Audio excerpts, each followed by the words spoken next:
In a year where we've helped to start a new church, we didn't want Sterling to be the only place where there was new energy. We applied ourselves right here in the past year to a number of new things. We put up a new website, new worship folder design, new tools like online giving, renovated our foyer, some new sound equipment, and most importantly, some new ministry efforts. Some of our small groups this past spring included people from outside our church. That was a new move. And even a very brand new ministry called Faith and Finances, led by Bob and Betty Blumker. They're going to give us an update on how that's been going, and I would like them to come right now. Thank you.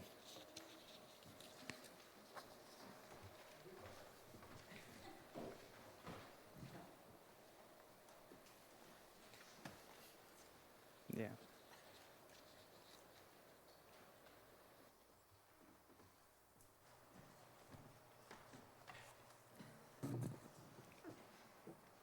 Good morning. My name's Betty Blumker, and I am one of the facilitators for the new Faith and Finance ministry here at our church. My husband Bob and I work together in that responsibility. Faith and Finance is made up basically of three groups of people. First are the facilitators who coordinate the ministry and coordinate the discussion at each of the classes. Secondly, and most importantly, are the participants, and those are the people who say, hey, I need some help. I need to revamp the way I'm handling my finances, and I need someone to help me do it. And these are the people who participate in the class. The class is 12 weeks long, and we are offering 2 classes a year. Judy Barnhart, who is up here with me, was our very first participant, but her experience was somewhat in reverse. And I'll explain that in a minute. And then thirdly, our allies. And these are people that walk with the participants as they're making those efforts to change important issues in their lives.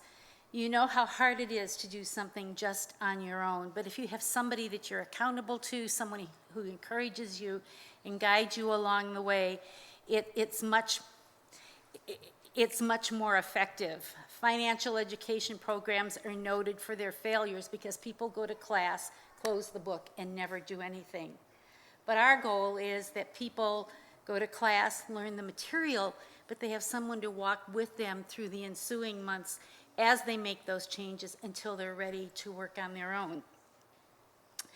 I had the privilege of, and have the privilege of being Judy's ally. We've worked together for over 2 years, but now Judy actually in the last 6 months has worked mostly on her own. But the best thing about Judy's situation is that Judy's situation actually has been a huge blessing to us and encouraged us in our development of this ministry.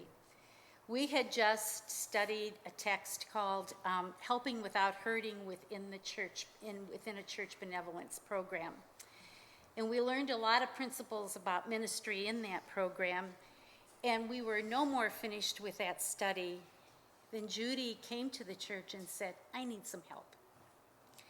So we went from talking about faith and finances to actually doing it with her.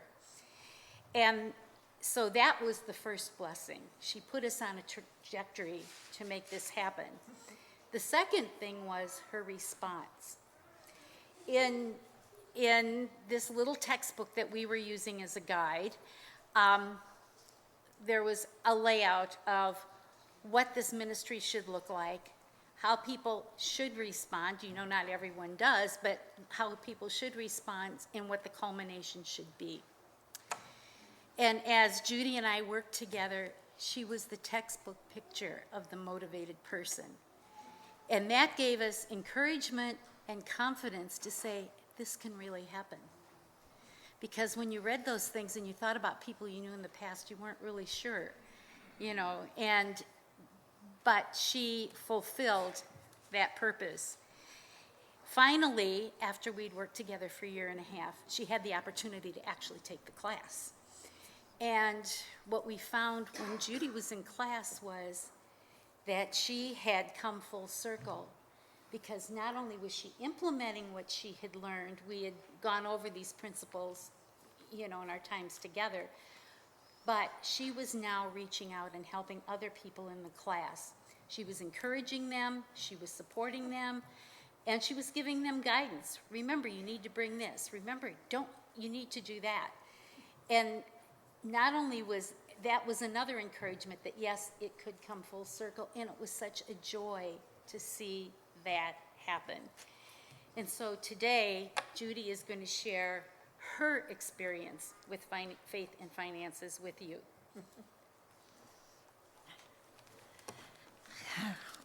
Well, 2 years ago, when I first was blessed with Betty and Bob, I was in debt with about 10 open accounts.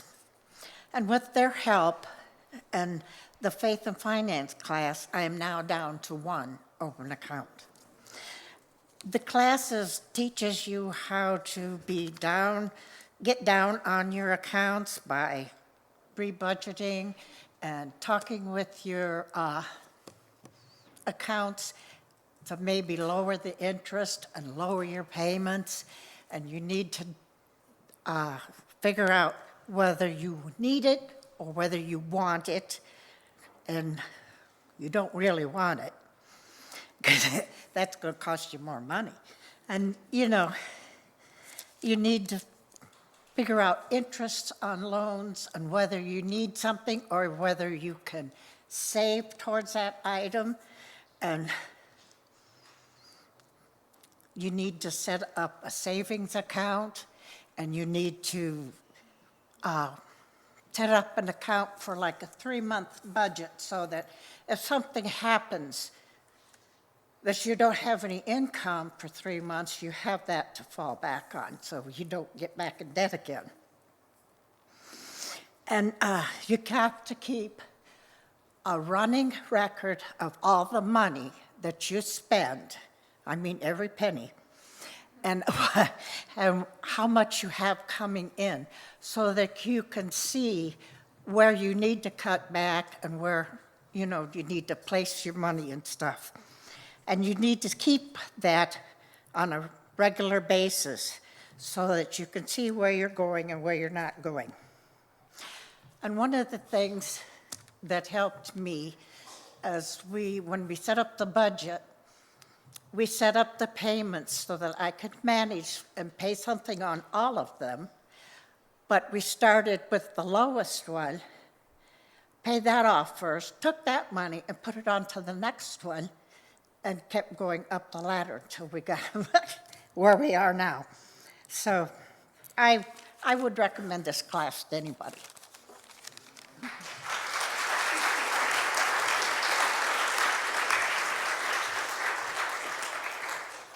Judy will be debt-free by the end of the year, Lord willing.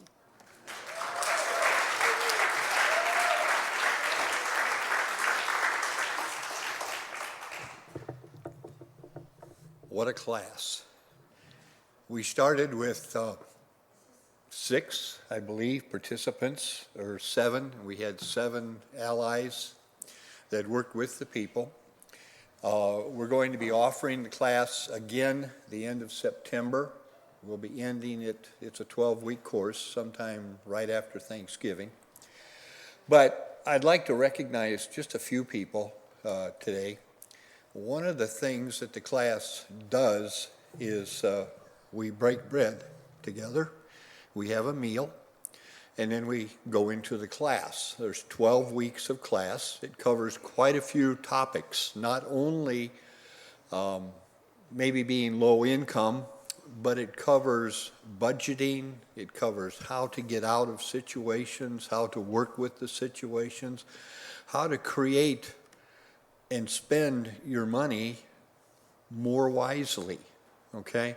And I would say that there's probably a third to a half the people right here that have some types of financial issues or questions. What do I do with this? How do I handle a mortgage? How do I look for good savings accounts? What savings accounts are available? All kinds of money things. And that's what Faith and Finance deals with, okay? But when I said we have a meal before, we had 6 people or 6 families prepare the meal for us, and each one did it twice for the 12 weeks. Judy Nixon, Pam Tauk, Mark Long, okay. Didn't know he could cook, did you? Okay. Lori Carlson, Kim Kaufman, and Julie Nordman. I'd like to really thank you guys.